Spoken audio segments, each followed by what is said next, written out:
करवा चौथ के दिन पत्नी अपने पति की लंबी आयु के लिए निराजल उपवास रखती है, दिन भर उपवास रहती है, इंतजार करती है कि पति को जिस प्रकार से 7 वचन दिए हैं, जिस प्रकार से ये माना जाता है कि पंडित जी के सामने कहा जाता है कि मैं अपनी इसी पत्नी के साथ में और इसी पति के साथ में 7 जन्मों तक का वादा करती हूँ, वचन देती हूँ। लेकिन वहीं पर एक ऐसी पत्नी का नाम सामने आ रहा है, एक ऐसी पत्नी का कृत्य सामने आ गया जिससे सुनने के बाद में आपका भी कलेजा कांप उठेगा और आप भी ये सोचने पे मजबूर हो जाएंगे कि एक महिला जो कि एक पति से संतुष्ट नहीं हो पाती है, 4 आशिक बना लेती है और करवा चौथ के दिन एक ऐसे ही वारदात को अंजाम दे देती है अपने पति के सामने ही, जिसे सुनने और जिसे जाने के बाद में आपका भी कलेजा कांप उठेगा। नमस्कार, मैं श्रवण कुमार और आप देख रहे हैं समरस भारत न्यूज। दोस्तों, आज मैं बात करने वाला हूं अमेठी के गौरीगंज का एक मामला सामने आया है। जब उस सच्ची घटना को आप जानेंगे तो कहीं ना कहीं आप भी सोचने पे मजबूर हो जाएंगे। दोस्तों, बात है बीते दिनों की, करवा चौथ के दूसरे दिन की बात है, जब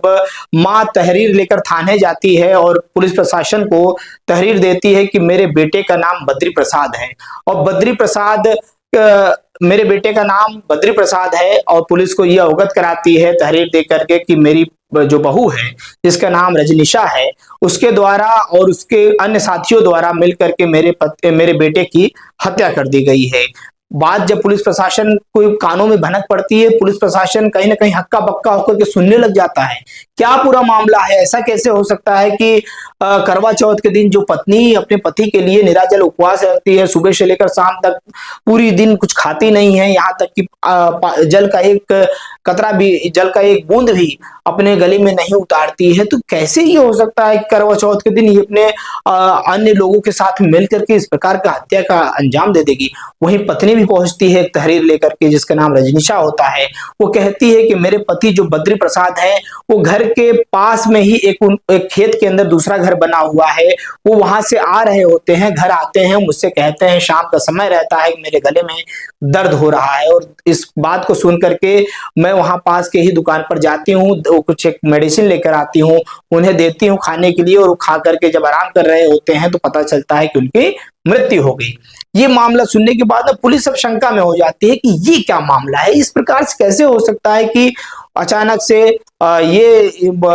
पत्नी गोली देती है और पति की मृत्यु हो जाती है। शक के दायरे में अब पुलिस प्रशासन मां का वो तहरीर भी देख रही होती है और इधर पत्नी की तहरीर भी देख रही होती है। तभी गांव वाले जो रहते हैं वो भी सदमे में हो जाते हैं कि हंसता खेलता हुआ बद्री प्रसाद, जो कि शाम को ही इतना खुश था, इंतजार कर रहा था कि आज करवा चौथ का दिन है, आज पत्नी के साथ में करवा चौथ का पूजा पाठ करेंगे और जिस प्रकार से चंद्र देवता निकलेंगे और पत्नी के साथ में भोजन करेंगे, और ये सारी चीजें उसके दोस्त और उसके साथियों के साथ में मिलकर के वो बातें कर रहा होता है, गांव के लोगों के साथ में हंस खेल रहा होता है। तभी अचानक गांव के लोग जब इस बात को सुनते हैं तो उनके कानों से ये बात जो है वो गले से हजम नहीं होती है। ये बातें सुनने के बाद वो हक्का बक्का लोग, सभी लोग इंतजार कर रहे होते हैं कि ये हुआ कैसे। तभी पुलिस आती है, लाश को ले जाके पोस्टमार्टम हाउस भेज देती है और अभी पोस्टमार्टम रिपोर्ट तक नहीं आई थी, इंतजार हो रहा था पोस्टमार्टम रिपोर्ट का, लेकिन पुलिस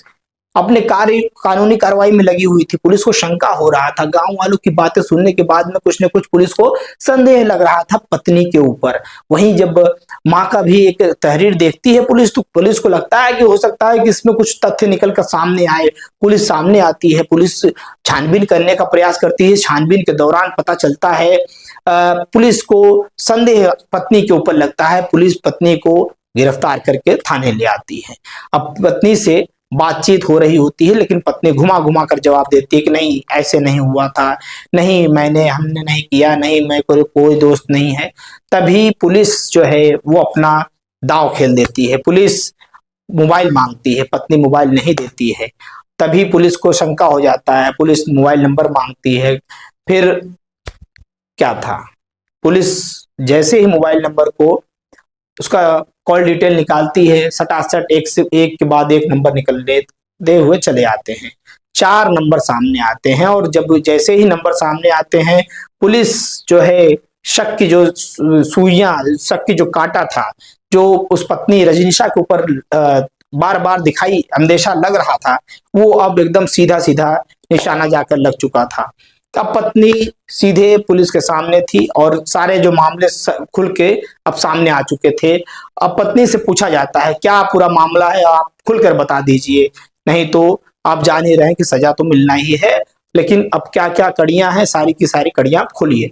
पत्नी बताना शुरू करती है कि उसके पति के साथ में, जिसका नाम बद्री प्रसाद होता है, उसका मन नहीं भरता है, उसको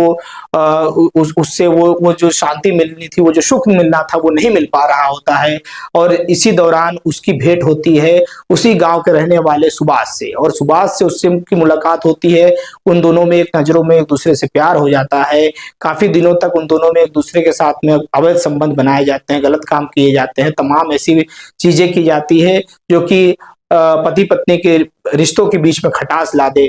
जब इस बात की भनक बद्री को लगती है तो बद्री उसे रोकने का प्रयास करता है। पत्नी को जब रोकने का प्रयास करता है, गलत कामों के साथ में संलिप्त होते हुए देखता है बद्री जब सुभाष के साथ में कि मेरी पत्नी का रजनीशा का संबंध जो है गांव के ही सुभाष के साथ में है, तो बद्री को बड़ा बुरा लगता है। बद्री इसके लिए अपनी पत्नी को मारता पीटता भी है, समझाने का प्रयास करता है कि इस प्रकार की चीजें ना करे, लेकिन पत्नी है कि मानती नहीं है, क्योंकि पत्नी अपने उस पति को पसंद नहीं कर रही होती है, अभी तो उसी गांव के रहने वाले सुभाष को पसंद कर रही होती है। तभी जब पति को देखती है कि अब ये मुझको सुभाष से नहीं मिलने जुलने देगा, तब पत्नी का उसी गांव में रहने वाले प्रेमानंद के साथ में संबंध बन जाता है। और जब पति को धीरे धीरे इस बात की पता चलती है, पति जान जाता है कि इसका अवैध संबंध जो है वो प्रेमानंद से शुरू हो गया है, तब प्रेमानंद से पति जो है उस पत्नी को छुड़ाता है, प्रयास करता है, उस पत्नी को डांटता है, समझाता है। फिर उसकी पत्नी जो है वो प्रेमानंद और सुभाष को छोड़ करके तीसरा व्यक्ति जिसका नाम अनिल रहता है, उसी गांव का रहने वाला रहता है,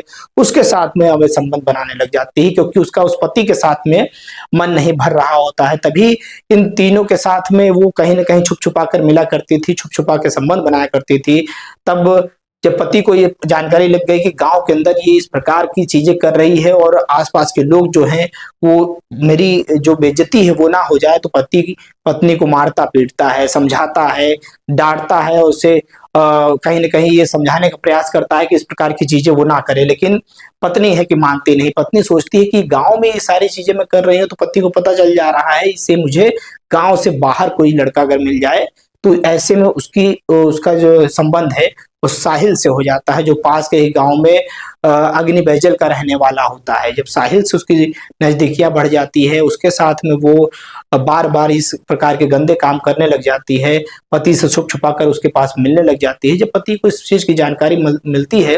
पति फिर से मारता पीटता है, और पत्नी जो है वो अपने पति से कहीं ना कहीं तंग आ जाती है, और साथ में अपने पति से वो संतुष्टि पा नहीं पाती है, इसलिए वो बार बार अन्य पुरुषों के पास में जा करके प्रयास कर रही होती है कि वो किसी प्रकार से जो उसकी जिस्म की भूख है वो उससे वो मिटा सके। इस बात को लेकर के पति जो है काफी नाराज रहने लगा। पति बार बार अपनी पत्नी को डांटा मारा करता था, समझाया करता था कि इस चीज को, ऐसे प्रकार की चीजों को ना करे, लेकिन पत्नी है जो कि मानने को तैयार नहीं थी, और वो अपने पति से छुप छुपा करके लड़ झगड़ करके फिर भी जा करके सुभाष हो, चाहे प्रेमानंद हो, चाहे अनिल हो, चाहे साहिल हो, बारी बारी से उनके साथ में अवैध संबंध के साथ में पकड़ी जाती थी। बातें फोन पे भी बातें करती रहती थी, सारी चीजों की जानकारी उसके पति को लग चुकी थी। अब पति जो था वो कहीं ना कहीं अब ये सोच रहा था कि अब मैं क्या करूं, लेकिन उसी बीच में करवा चौथ का पावन पर्व आ जाता है। लोग करवा चौथ की धूमधाम मनाना चाहते हैं। इसी में पति भी सोचता है कि चलो पुरानी बात तो छोड़ो, अब तो आज करवा चौथ का दिन है, अच्छा दिन है, ऐसे में आज पत्नी के साथ में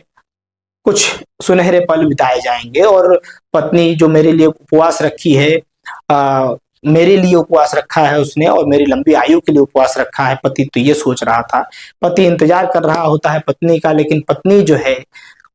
अपना निर्दयी चेहरा सामने ले आती है, चार अपने आशिकों को बुलाती है अलग अलग जगह से, और पुलिस को बताती है कि किस प्रकार से जो उसकी जो जिसका नाम रजनीशा होता है, वो सारा का सारा षड्यंत्र जो है वो सुभाष के माध्यम से रचती है, और सुभाष ही फोन लगाकर प्रेमानंद को बुलाता है, और पास में ही प्रेमानंद के साथ साथ वो अनिल को बुलाता है। इन दोनों को बुलाता है और साथ में फोन लगाता है साहिल को, जो अग्नि बैजल गांव का रहने वाला होता है। इन चारों को बुलाकर वो चारों लोग आते हैं, पत्नी के साथ में मिल करके बद्री प्रसाद की तकिए से दबा करके उसकी हत्या कर देते हैं। बड़ा ही निर्मम तरीके से हत्या होती है और जिसे सुनने के बाद में, जानने के बाद में कहीं ना कहीं आपको भी ये लग रहा होगा कि क्या कोई पत्नी इस प्रकार से निर्दयी हो सकती है, जो चौथ के दिन, जिस दिन लोग लंबी आयु की कामना करते हैं, उस दिन वो अपने पति की प्राण हर लेती हैं, वो भी उन 4 आशिकों के लिए जो कि उसके बारे में सिर्फ उसके जिस्म से प्यार करते हैं। क्या इस प्रकार का समाज के अंदर कृत्य होने लगा है, जो कि सुनने के बाद में कहीं ना कहीं जो है कलेजा कांप उठता है। और ये सारी चीजें, घटनाक्रम जब पुलिस प्रशासन के कान में भनक लगती है, सारी चीजें जब सामने आती है, पुलिस आनन फानन में जाती है, उन चारों आरोपियों को भी गिरफ्तार करती है, पत्नी को भी गिरफ्तार करके जेल भेज दिया जाता है। और आगे की कार्रवाई के लिए पोस्टमार्टम रिपोर्ट के साथ में पुलिस जो है वो जल्द से जल्द जो FIR, पूरा जो प्रकरण है, इसका जो चार्जशीट है, जल्द से जल्द कोर्ट में दाखिल करने वाली है, ताकि जल्द से जल्द इन आरोपियों को सख्त से सख्त कार्रवाई की जाए, ताकि जो बद्री प्रसाद का जो परिवार, जो माता है उनकी और जो घर के लोग हैं, वो उनको न्याय मिले। लेकिन अब बद्री प्रसाद इस दुनिया को छोड़ के जा चुके हैं। और जो ये मामला सामने आया है, इससे सर्कल CEO अखिलेश वर्मा का कहना है कि तहरीर जो कि बद्री प्रसाद की मां के द्वारा जो तहरीर दी गई थी, उसके अनुसार कार्रवाई की गई और कार्रवाई के दौरान शक के आधार पर पत्नी को गिरफ्तार किया गया, जिसमें कॉल डिटेल निकाले गए, सारे तथ्य पाए गए। और ऐसे में पोस्टमार्टम रिपोर्ट के साथ में अब पूरा मामला जो है वो सब सामने आ गया है। और ऐसे में आगे की कार्रवाई के लिए पुलिस प्रशासन पूरी तरीके से मुस्तैद होकर कार्रवाई कर रही है और परिवार को जल्द से जल्द न्याय दिलाने का